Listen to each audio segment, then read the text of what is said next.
3FM 92.7. Coming up, New Patriotic Party expresses grave concerns over what it describes as a growing pattern of intimidation and suppression of its members by the current NDC-led administration. Also in the bulletin, coalition of unpaid teachers hit the street this morning to protest the delayed payment of their salaries. And later in the bulletin, we'll take you to the Shai Osudoku District Hospital in Dodowa, where President Mahama is set to launch an ambitious free primary health care program. Details of this and more shortly. My name is Grace Hammoah Agyemang.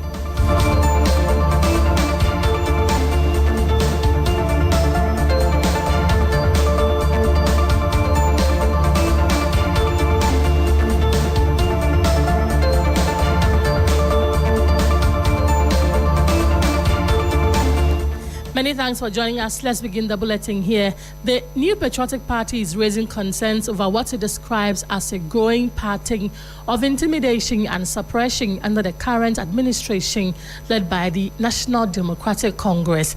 At a press briefing, the party accused the presidency, the Ghana Police Service, and the judiciary of orchestrating what it calls unjustified arrest and prosecutions aimed at diverting public attention from key national issues.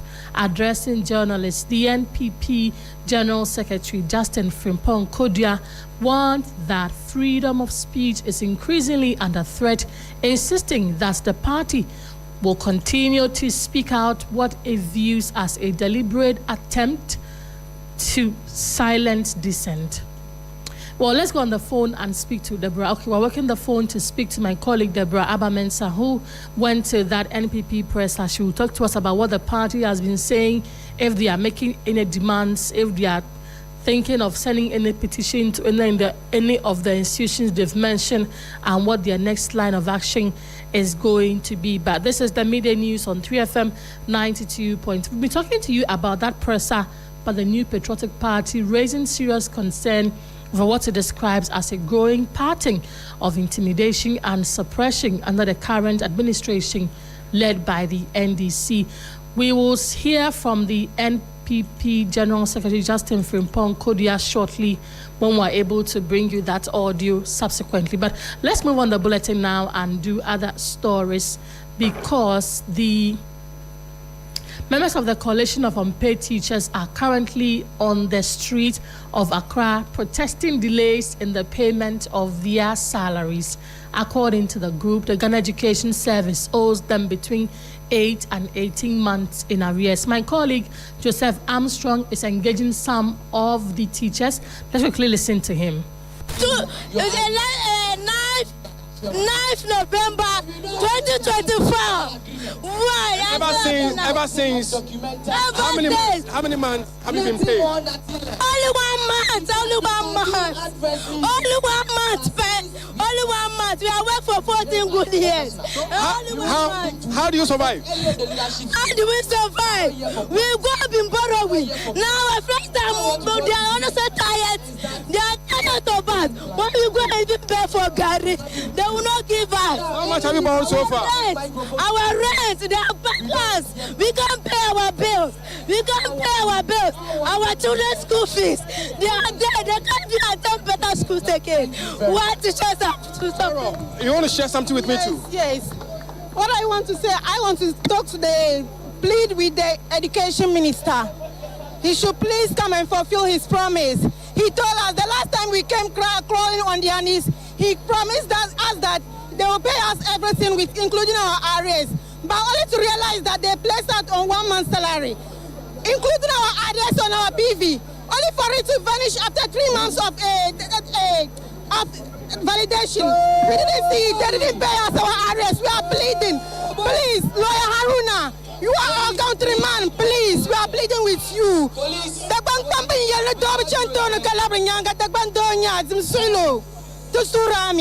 Na kanan tapala adala kaule di yoseli ara patale kaule kata sura pala kata matam yam na dakban do sura nin so song de tanga kaleneli. What does it mean? It means that like I said, the government man, he shouldn't promise and fail.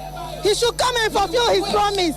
We know that he's a Dagomba man. He's a pure Dagomba man, and he has feelings for Dagomba and the country as whole. So he should please come and fulfill his promise. When he came and promised us that he will pay us everything, including our arrears, we were cheering and telling our colleagues that, oh, as he said, Dagomba now, he's going to fulfill the promise. But why now? Why now? Well, so some protesters here speaking to us. Let me engage with you of the teachers who are also gathered here. Currently, they are waiting to present their petition to the finance minister. We are told the deputy minister is currently on standby to receive their petition.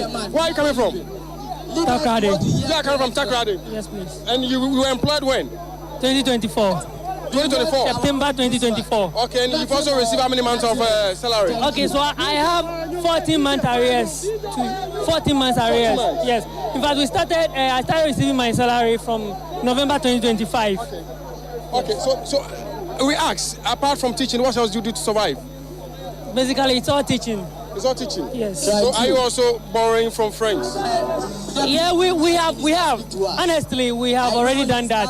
When we are not put on the payroll, we take loans. We take loans from our friends, from our family, and all that. So since this money or the arrears is yet to be paid, all those monies are yet to be paid to those we took the money from, especially the loans we took from the private firms and all that. There has been the interest, and all this time the interest is accumulating and all that. So we need these arrears to clear all those. So these are some teachers speaking to us. Earlier, they went to the Flagstaff House, the seat of the president, to submit their petition, where they were received by a presidential staffer who received their petition. So as it stands right now, you can see they are still at the Ministry of Finance chanting and asking that the Ministry of Finance come out to receive their petition. They are here to see the Minister of Finance to receive their petition. So hopefully he will join them shortly. But whilst at 8, let me talk to this last man standing. Where are you also coming from? Good afternoon, boss, and good afternoon to your viewers. Very well. Where are you coming from? Actually, I'm coming from Tamale, the northern region. Okay. In fact, I am from the constituency of the current education minister, Haruna Idrisu. I'm from his own constituency. Actually, we were teachers who were recruited in November 2024. After recruitment, the GES takes time to issue our staff IDs. When the staff IDs were issued, we were expecting that the number of months that we have worked for should be given to us. But unfortunately, on our part, all the arrears that we have worked, all the number of months that we have worked, appeared on the CPV. And to our surprise, it has never happened in the history of Ghana that arrears will appear on CPV and PPV and then they will take it back again. We have never seen that. At the end of the month, that was in November, they took back the arrears. We were expecting it in December. The arrears reappeared on the PV. They took it back. That's fine. Good explanation. So where do you teach? I teach in Karaga district. At where? Bunaili Junior High School. So I'm hearing that some of you are threatening to leave the classroom. Actually, that isn't the case. Actually, under any circumstance, no human being can work on an empty stomach. We are owing a lot of people. Me, for example, I just need a motorbike. That will be sending me from where I am to my school. Joseph Armstrong there interacting with aggrieved. So that was Joseph Armstrong, our reporter there, speaking with some of the aggrieved teachers over government failure to release their funds for some time now. Moving away from that, environmental advocates have raised concern over reported large-scale destruction within critical sections of Lake Bosomtwe, Ghana's only natural lake and a globally recognized ecological site. Communities along the lake, particularly at Brodum, Adrafo, and Abase, are witnessing ongoing land clearing and other potentially harmful activities within the lake's protected core zone. Several trees planted along designated buffer zones to safeguard the lake have reportedly been cut down, further exposing the area to environmental degradation. Residents fear the situation not only threatens biodiversity, but also endangers centuries-old cultural heritage tied to the lake. Let's connect with my colleague in the region, Ibrahim Abubakar, who has more on this. Ibrahim, talk to us. Where exactly is this destruction taking place and how severe is it?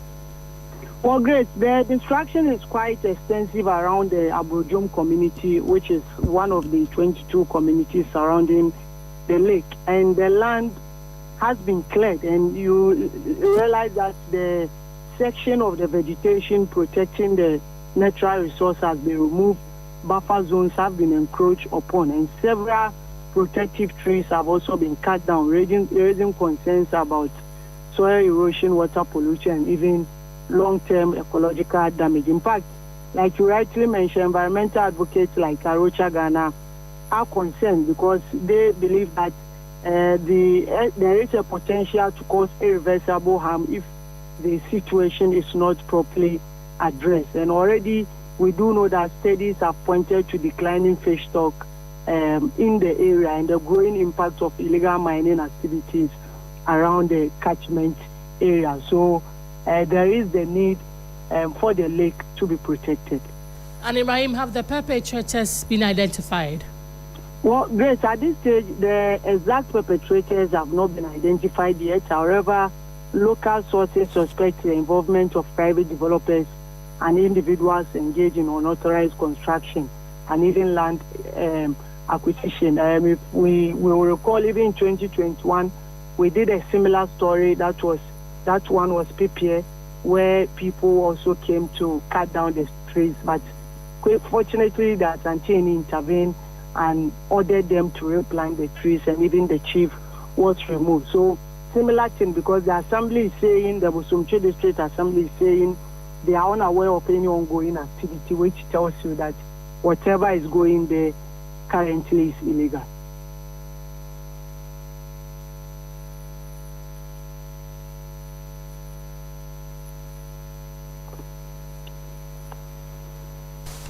Ibrahim, how are they fighting with the authorities? Now that we don't even know who the perpetrators are, how do authorities intend to address the situation?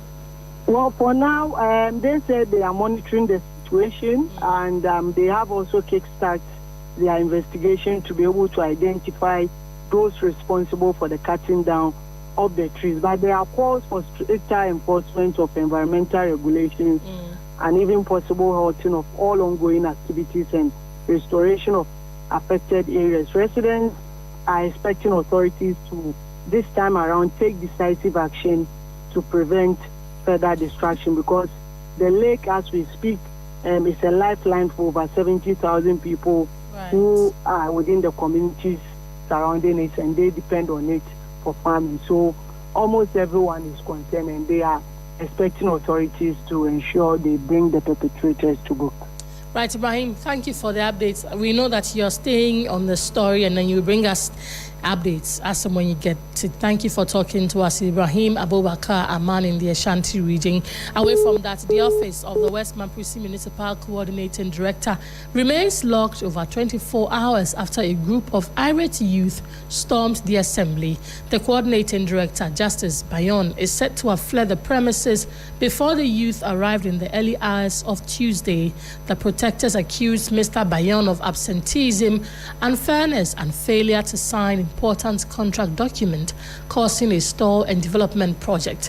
They said they'll keep the office closed until they hear from central government. Joining us now is our regional correspondent Solomon Kanawule for more on this. Solo, thank you for your time. How safe is the West Mamprusi Municipal Coordinating Director, and what has he been saying in response to the accusations? All right, so according to the Municipal Chief Executive, Mohamed Rabi Ujaba, the safety of the Municipal Chief Executive is currently a high priority. Security measures were promptly implemented following the incident, and as of yesterday, police personnel have been stationed at his residence, and he is safe, as the Municipal Chief Executive said. But despite all these allegations, he has opted to remain silent. I met him yesterday earlier after the accusations, and he told me that at the moment he cannot speak to the media. So as it stands now, he has still not spoken to anyone. The claims or the demands by the youth, what more do they want to hear from this one? What more are they asking for apart from locking the office? All right, so aside the allegations regarding his professional conduct, which they say it is unsatisfactory, accusing him of being unfairness and then also causing stagnation of critical development projects due to unsigned contracts. The youth alleged that his frequent argument with some staff members is one of the reasons they feel that he is not in the constituency to help. Earlier this morning, I met with the MC who told me that yesterday will be 2 weeks when his office was locked by unknown staff members.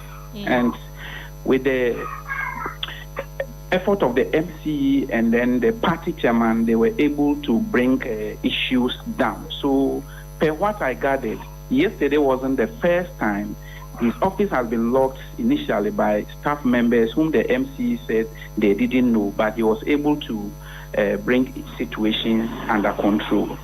Right, Solo, thank you for the update. We'll definitely come back to you when there's more. Solomon Kanawule is my colleague in that region, bringing us updates. Away from that, government continues to look for lasting solution in curbing illegal mining in several parts of the country. The Minerals Development Fund under the Ministry of Lands and Natural Resources has engaged the Ghana Geological Service Authority to block out mineral-rich areas for responsible mining. The move, according to government, will streamline supervision and avert environmental hazards. William Evans Nkumas filed the following report.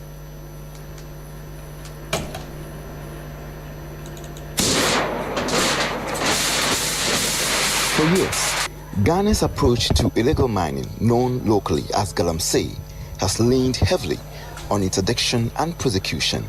Although significant efforts have been made through interventions like the establishment of the Blue Water Guards and the National Anti-Illegal Mining Operations Secretariat, NIMOS, to preserve water bodies, forest reserves, and farmlands, strategic and innovative solutions are continuously being implemented under the leadership and direction of the Sector Minister, Emmanuel Amakofibua, to further the vision of the President, His Excellency John Dramani Mahama.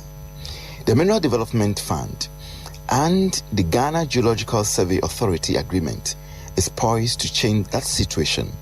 Rather than simply shutting illegal miners out, the government is creating a structured pathway for communities to mine legally, responsibly, and profitably. Going to enter into the collaborative cooperation with geological survey so that they will take on the survey of the block areas for us. And as they finish, we now engage the mining communities. We will bring them on board so that we can properly look at their work and direct them to do responsible mining. Under the agreement, the Ghana Geological Survey Authority will conduct comprehensive geological investigations in designated blocked out areas assigned to MDF by the Minerals Commission. These forms of collaborations have been going on in the past. Probably would have made much, achieved much in our fight against galamsey and illegal mining. Central to the initiative is a commitment to data-driven decision-making. The Ghana Geological Service Authority's role will ensure geographical intelligence that makes safe, efficient, and targeted mining possible. William Evans Nkumas, Kumasi. Well, let's come back to the capital, Accra, because the High Court in Accra has directed the Attorney General's Department to immediately assume control over all criminal prosecutions currently being handled by the Office of the Special Prosecutor, OSP, pending formal authorization from the Attorney General's office. The ruling, delivered on Wednesday, April 15, represents a significant development in Ghana's legal and anti-corruption landscape, as it effectively shifts prosecutorial authority from the OSP back to the Attorney General in the interim. In addition to to the directive, the court declared that all ongoing prosecutions initiated by the OSP are null and void, a decision that immediately halts multiple high-profile and ongoing cases being tried in various courts across the country. The presiding judge, John Nyante Nedu, further awarded cost of 15,000 cedis against the OSP, underscoring the court's position on the matter and the procedural concerns raised in the case. Now, a statement from the Office of the Special Prosecutor on the back of this states that proceedings in the case of Republic v. Isaiah Seidu and 3 others, widely referred to as the Rich Scandal case, have taken divergent paths before 2 courts of concurrent jurisdiction. The accused persons are currently standing trial before the high courts, where proceedings remain ongoing. The criminal court dismissed an application by the accused person seeking to strike out the case. The judge adjourned proceedings to await a determination by the Supreme Court on a matter in which both the plaintiff and the Attorney General, the defendant, are challenging the independent prosecutorial powers of the OSP. In a parallel development, the accused persons initiated a separate action at the High Court jurisdiction. In contrast to the criminal court, the General Jurisdiction Judge declined an application by the OSP to adjourn proceedings pending the outcome of the matter before the Supreme Court. The judge decided that the OSP lacks independent prosecutorial mandate. The judge directed that the case be referred to the Attorney General for prosecution. These developments have resulted in 2 distinct judicial positions regarding the prosecutorial authority of the OSP in the same matter. The OSP firmly assures the public that all criminal prosecutions it has commenced before the court and all the criminal prosecutions it is about to commence before the court remain valid and would proceed based on its mandate under the Office of the Special Prosecutor Act 2017 Act 959, which remains valid and in force as the matter has not been decided by the Supreme Court. And so that is the latest coming from the Office of the Special Prosecutor, as well as the ruling from the Accra High Court. This is a matter breaking just now. We'll definitely stay on it and bring you more in our subsequent bulletins. But let's go to Shai Osudoku, where the president is this afternoon launching the free primary health care program aimed at providing basic health care to the less privileged at no cost at all.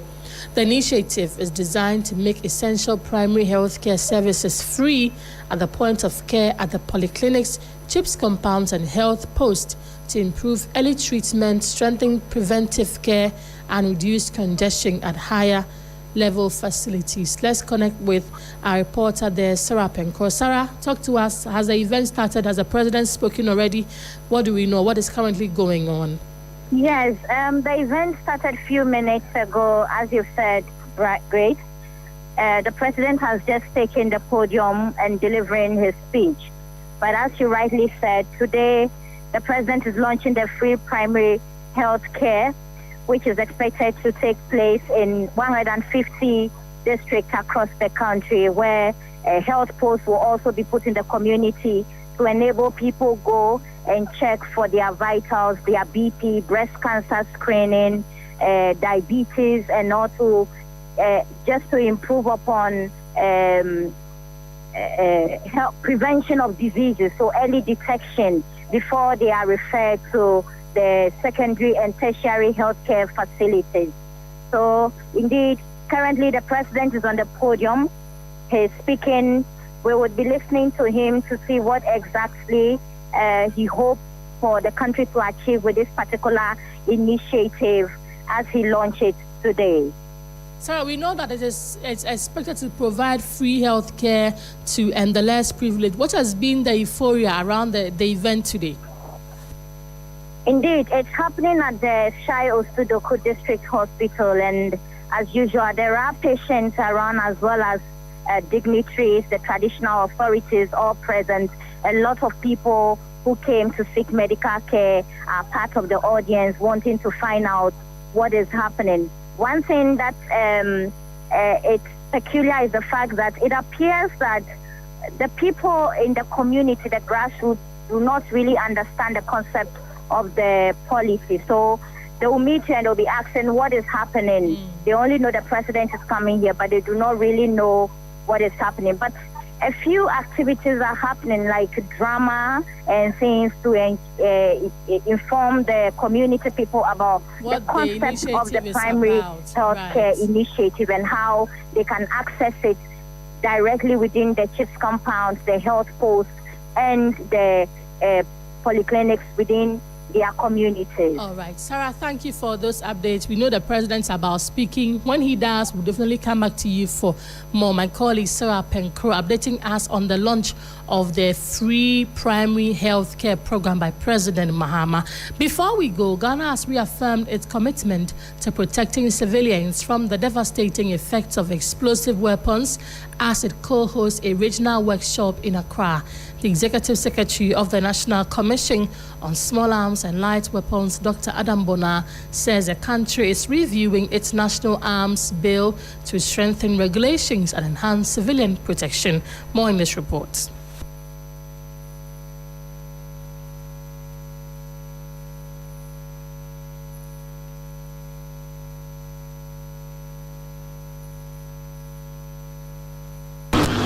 And we are encouraging. We apologize for that. That's all time will allow for us. We'll bring you that story in our subsequent bulletins. That's it for the midday news on 3FM 92.7. Stories we've been bringing you so far this morning. New Patriotic Party expresses grave concerns over what it describes as a growing pattern of intimidation and suppression of its members by the current NDC-led administration. Coalition of unpaid teachers hit streets this morning to protest delayed payment of their salaries.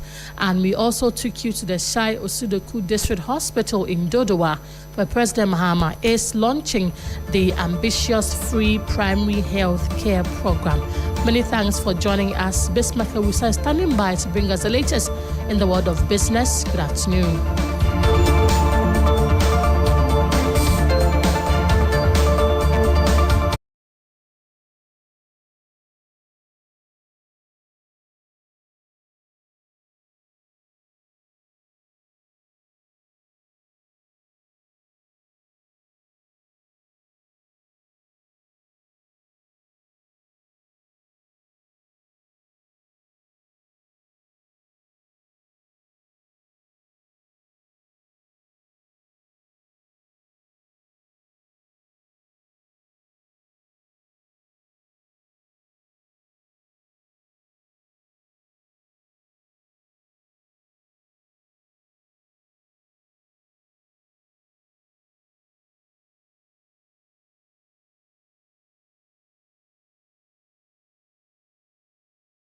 To Business Daily on 3FM 92.7 with me, Bismarck. Also coming up this afternoon, IMF upgrades Ghana's 2026 growth forecast to 4.8% on stronger economic performance, fiscal discipline, and improved outlook under ongoing reform program.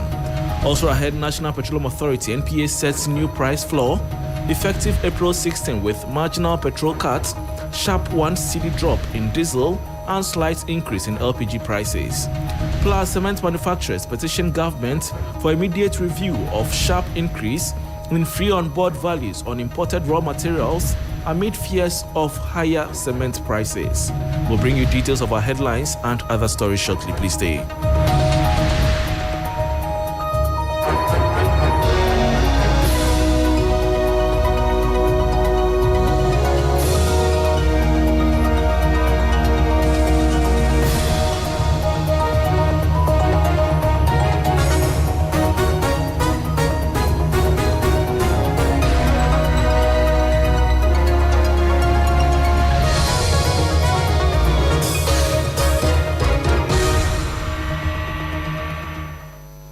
Thanks for your company. Now to the details.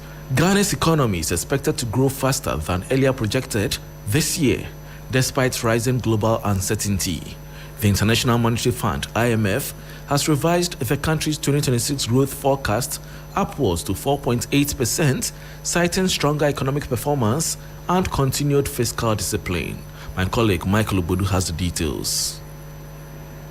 The new estimate is slightly higher than the fund's earlier projection of 4.6% and brings it in line with government targets outlined in the 2026 budget. Sources close to the IMF say the revision reflects improved macroeconomic stability and progress under Ghana's ongoing reform program. The upgrade comes even as the IMF cuts its global growth forecast to 3.1%, warning that the ongoing conflict in the Middle East is creating fresh risk for the world economy. Higher energy prices and supply disruptions are expected to weigh on growth, particularly in emerging and developing economies. On inflation, the IMF projects Ghana will end 2026 at around 7.9%, slightly below government's target, although prices could rise in the coming months before easing.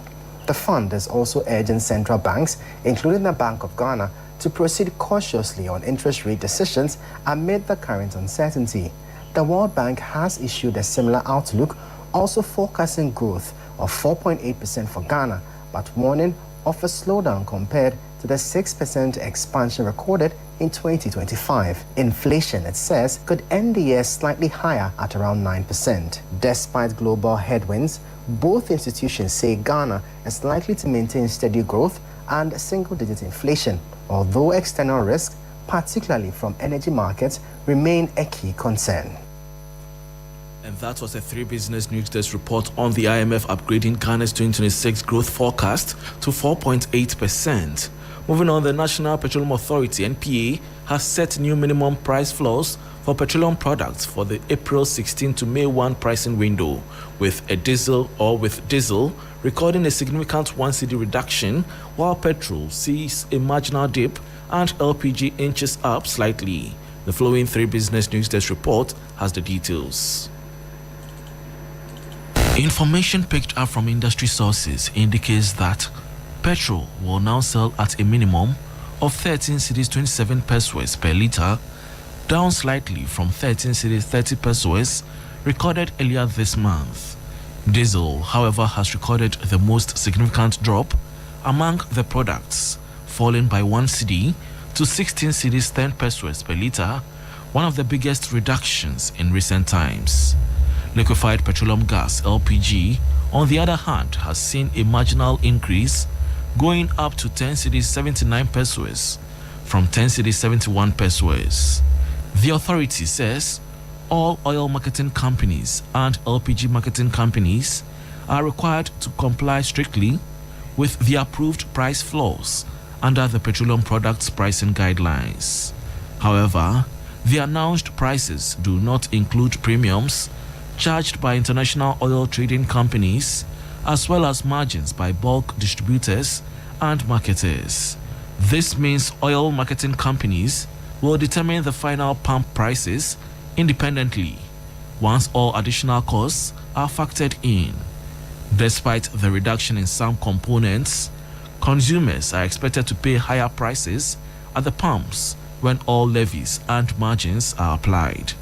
The new price regime will remain in force from April 16 to May 1, 2026. And that was a 3 Business News Desk report on the NPA's slashing fuel price floor for April 16 window, with petrol now 13 cedis 27 pesos and diesel at 16 cedis 10 pesos. Meanwhile, fuel prices in Ghana could fall further by as much as 1 cedi per litre in the coming days, according to 3 business sources within the finance and energy ministries. The expected drop follows a directive by President John Dramani Mahama to review taxes and levies on petroleum products as consumers face rising costs at the pumps. There is more in the following 3 Business News Desk report. Fuel prices have increased sharply in recent weeks, driven by higher global crude oil prices and a marginal weakening of the local currency, which have raised the cost of imports. Petrol prices have risen from around 10 cedis per litre to more than 13 cedis, while diesel is selling for about 17 cedis per litre. Government is now considering measures to ease the pressure, including the possible suspension of some levies within the petroleum price structure.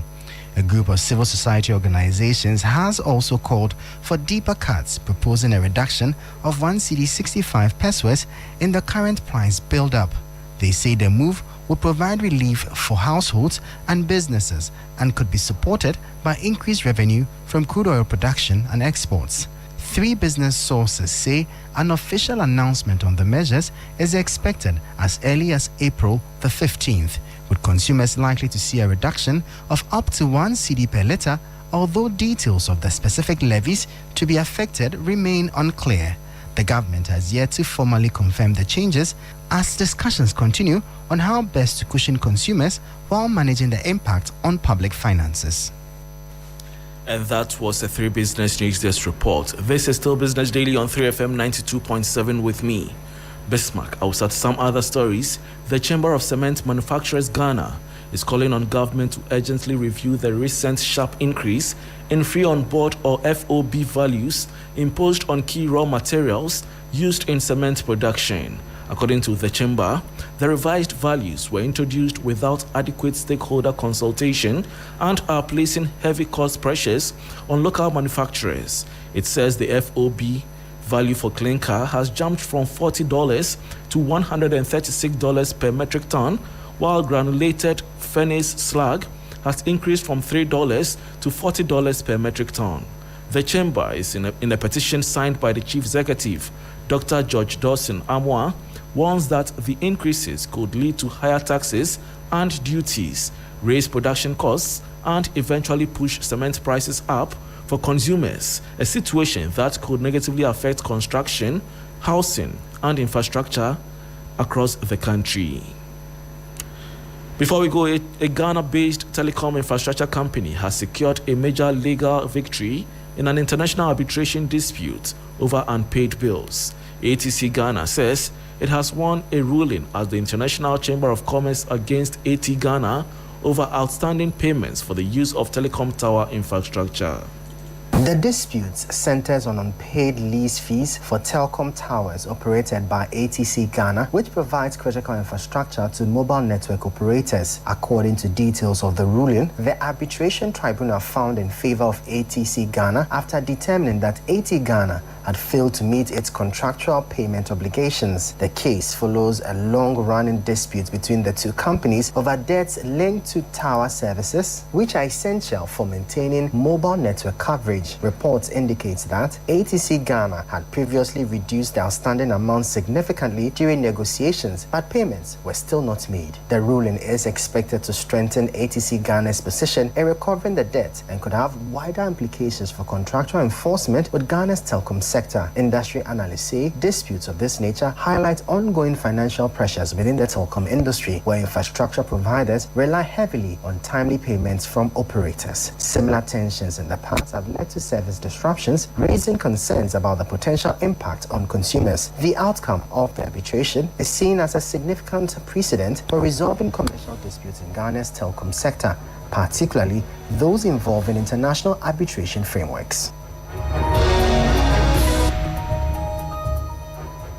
And that was a report on ATC Ghana securing major legal victory at International Chamber of Commerce and winning arbitration ruling against AT Ghana over unpaid telecom tower infrastructure bills. And that brings us to the end of Business Daily on 3FM 92.7 with me, Bismarck. Also, for more business stories, please check out our website 3news.com. Urban Blend is next with Black Rasta. Please stay.